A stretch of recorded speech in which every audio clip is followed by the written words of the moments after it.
Bismillahirrahmanirrahim. Assalamualaikum warahmatullahi wabarakatuh. Allahumma sholli wa sallim wa barik ala sayyidina Muhammad wa ala ali sayyidina Muhammad. Kebiasaan membaca surat Al-Waqiah setiap hari 40 kali terus menerus tanpa waktu kapan habisnya, dan juga membaca sholawat setelah membaca surat Al-Waqiah. Itu saya pernah ngerasain sering banget digenggemin sama orang nggak kenal, tiba-tiba ngobrol sebentar digenggemin. Satu hari saya berangkat dari Aceh mau pergi ke Jakarta. Di tengah malam, kira-kira jam-jam 12-an lah lebih kurang, mobil yang saya tumpangi berhenti di Pekanbaru. Itu kan dari Medan itu berangkat pagi itu jam 10, tengah malam jam 6 sore sampai Bagan Batu, baru perbatasan Medan dengan Sumatera Utara dengan Provinsi Riau. Ke Pekanbaru masih 6 jam lagi. Tengah malam sampai di Pekanbaru, beri rumah makan, berhenti, saya duduk. Saya nggak makan karena udah tengah malam. Cuma saya minum kopi aja. Karena kemana-mana selalu biasa muda-muda dulu lewat darat pakai training, kalau sekarang pakai sarung. Jadi duduk saya di situ ngobrol dengan bapak-bapak sambil nungguin orang makan, sambil ngopi sama makan entah gorengan entah roti. Saya duduk di situ, datang bapak-bapak nyamperin, ngobrol-ngobrol. Dia nanya, ya entah kenapa bapak itu nanya saya, mungkin dia tengok saya mahasiswa waktu itu. Ngobrol-ngobrol, itu bapak itu bertanya sama saya, "Dek," dia bilang, "kan bapak mau pergi haji," kata dia, "tapi ini uang ini rencananya kan tahun depan, ini mau setor tapi mau dipinjam sama saudara," dia bilang. Saya bilang, "Pak, begini, bapak belum pernah pergi haji kan?" Belum pernah. "Itu uang kalau udah mau disetor untuk ibadah haji jangan pernah dipinjemin sama siapapun, Pak. Nanti susah tuh, nggak balik lagi. Itu namanya uang kita istilahnya udah kita wakafkan lah untuk berangkat ibadah, nggak boleh dikasih siapapun, minjem sekalipun, apalagi kepentingannya bukan kepentingan darurat, kepentingan bangun usaha, itu nggak boleh, Pak, tuh nanti nggak balik lagi," kata saya kan. Akhirnya bapak itu cepat-cepat dia raba kantongnya, dia telepon istrinya. Malam itu juga di provinsi lain dia telepon, "Bu," katanya kan, "ini bapak lagi di Pekanbaru." Saya sayup-sayup mendengar karena dia agak menjauh sedikit.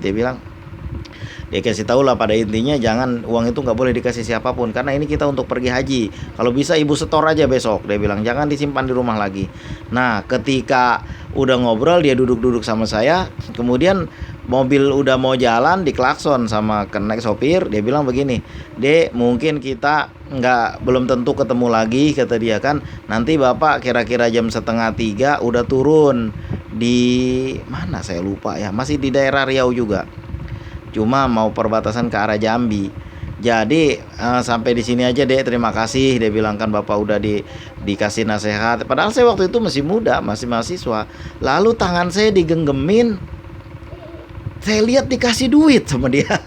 Allahumma sholli wa sallim wa barik ala sayyidina Muhammad wa ala ali sayyidina Muhammad. Ada aja yang begitu.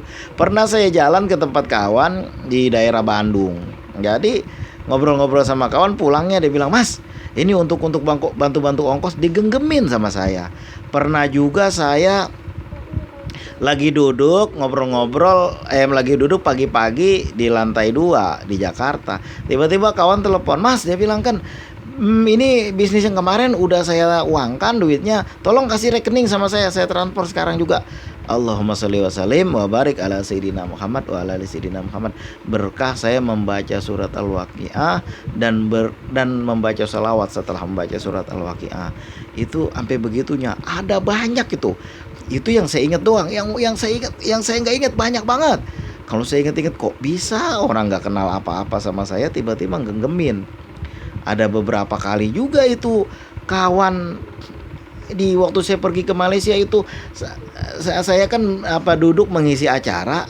Jadi orang datang dari Malaysia Timur, dari Semenanjung, mereka duduk dengerin saya ceramah.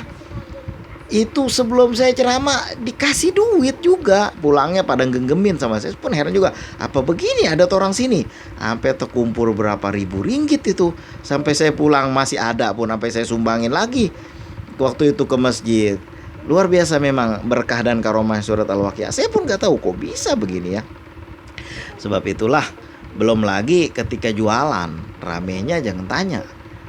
Itu berkah dari membaca surat Al-Waqiah yang terus diamalkan. Makanya kan kita nggak tahu, tiba-tiba ada rezeki, tiba-tiba ada duit, tiba-tiba orang ngasih, ada aja begitu. Perasaan saya kan masih banyak banget yang saya udah lupa itu. Iya ya, karena dulu kalau saya lagi duduk-duduk kan saya iya ya, dulu kayaknya gue pernah loh dikasih uang sama orang nggak kenal. Tiba-tiba dia genggemin aja. Apalagi waktu saya masih SMA, sering ceramah, itu banyak banget orang genggemin. Kita datang ke situ, mau ke acara kondangan saudara, nggak tiba, malah didaulat suruh ceramah. Ya karena kita baru pulang dari pesantren, kita ambil waktu 1 jam pulangnya, masya Allah. Udah kita ada datang ke pengajian di musola, di masjid baru, rupanya ustadznya nggak datang. Pas saya bawa tafsir, mending tafsir apa? Tafsir Jalalain. Saya upah sedikit aja, pulangnya berkat lah, digenggemin juga, masya Allah. Itulah berkah dan karomah dari membaca surat Al-Waqiah yang sering banget saya amalin. Bahkan namanya waktu kuliah itu, saya kan jualan juga waktu kuliah itu orang duit yang kembalian jual itu kagak diambil lagi, udah ambil aja, dia bilang kan. Saya pergi ke KKN nih, kawan-kawan saya sampai ngiri ke Sabang itu, kok ente banyak banget dikasih, dia bilang. Ada sejadah, ada tasbih, ada buah-buahan, ada makanan, aduh ya Allah, sampai orang balik dari KKN, saya yang paling rempong banget. Belanjaan banyak banget, bukan saya boleh beli, dikasih sama orang kampung. Entah mengapa, mungkin karena saya waktu itu ngajar ngaji di situ selama 45 hari itu saya kebut, saya ngajar ngaji, itu kitabnya dari saya sebagai KKN itu, sertifikatnya cepet dikasih ke saya duluan. Allahumma sholli wa sallim wa barik ala sayyidina Muhammad wa ala ali sayyidina Muhammad. Dan juga saya kagak enggak males bantuin orang. Saya rajin bantuin orang. Waktu itu dulu ada, saya kan KKN itu kuliah bagian agama. Tiba-tiba ada mahasiswa kesehatan yang KKN juga di situ. Dia kenal sama saya. Abang ini yang kuliahnya di fakultas ini ya, dia bilangnya. Iya, saya bilang. Kok di sini, Bang? Emang udah mulai KKN. Saya udah lulus, kata saya, di fakultas itu, lagi koas. Mungkin tahun depan, bulan depan kan saya ngabisin KKN di sini dulu, kata saya gitu. Di mana, Bang? Ya di sini. Kuliah di sini jurusan tafsir hadis, kata saya gitu. Ya Allah, Abang kuliah 2 tempat. Iya, ada bilang didaulat suruh ceramah tentang masalah kesehatan. Padahal saya waktu itu lagi ya memang kita kuliah jurusan itu, tapi saya lagi kuliah di jurusan lain, KKN aja di universitas, di perguruan tinggi lain. Tapi itu pulangnya jangan tanya, itu paling rempong saya bawa. Habis itu udah ada bagi-bagi sama kawan, dah saya males banyak-banyak. Allahumma sholli wa sallim wa barik ala sayyidina Muhammad wa ala ali sayyidina Muhammad. Sampai begitunya tuh orang ngebagi kita lantaran apa? Mungkin keberkahan membaca surat Al-Waqiah. Ada Jawa itu ngomongin masalah sanitasi air. Saya pikir karena saya bukan orang situ, nggak tahu terlalu banyak ya apa yang ada. Pernah juga saya diajak sama kawan untuk ke pertemuan dia waktu KKN ceramah. Dia yang ceramah, saya enggak. Saya mah diam aja karena saya nggak disuruh.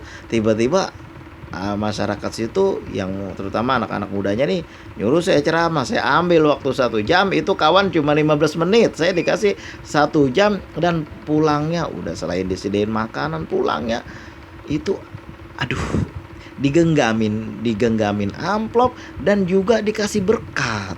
Itulah berkah mungkin ya. Itu saya masih kuliah itu dari sering banget membaca surat Al-Waqiah dan membaca sholawat untuk mengiringi surat Al-Waqiah. Mudah-mudahan ini dari pengalaman ini kita semakin rajin membaca sholat dan membaca surat Al-Waqiah. Saya ini hari-hari ini udah agak kurang membaca surat Al-Waqiah karena emang lagi repot banget. Ada banyak pekerjaan nih, makanya kalau pagi pergi ke rumah sakit saya bilang, aduh ya Allah kagak habis ini pekerjaan.